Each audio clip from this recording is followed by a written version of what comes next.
पुढची बातमी, माजी मंत्री धनंजय मुंडे हे अद्याप सरकारी बंगल्यातच वास्तव्याला आहेत। मंत्रिपद जाऊन 4.5 महिने झाले तरी मुंडे यांनी सातपुडा हा बंगला सोडलेला नाहीये। बंगला न सोडल्यामुळे मुंडेंवर आतापर्यंत तब्बल 42 लाख रुपयांचा दंड आहे। सरकारी बंगला न मिळाल्यामुळे छगन भुजबळ अद्यापही गृहप्रवेशाच्या प्रतीक्षेत आहेत। मंत्रिपदावरून पाय उतार झाल्यानंतर 15 दिवसात सरकारी बंगला रिकामा करायचा नियम आहे।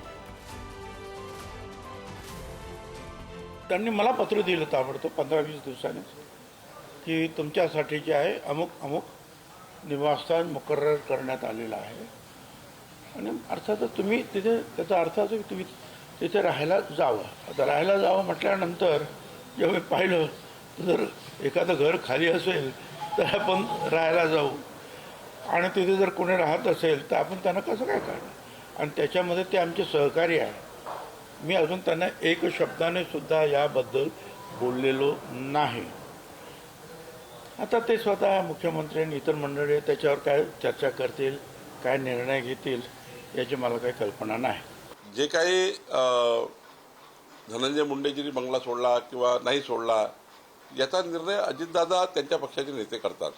शेवटी अजितदादा निर्णय करतील आणि मग माननीय मुख्यमंत्री त्यावर शिक्कामोर्तब करतील। 4 मार्चला धनंजय मुंडे यांचा राजीनामा झाला आणि आज 4 ऑगस्ट आहे, म्हणजे तब्बल 5 महिने त्यांनी त्यांचा शासकीय बंगला खाली केलेला नाहीये आणि त्यावर त्यांचं असं म्हणणं आहे की माझ्या आजारपणामुळे आणि मुलीच्या शाळेमुळे मला मुंबईत राहणं गरजेचं आहे।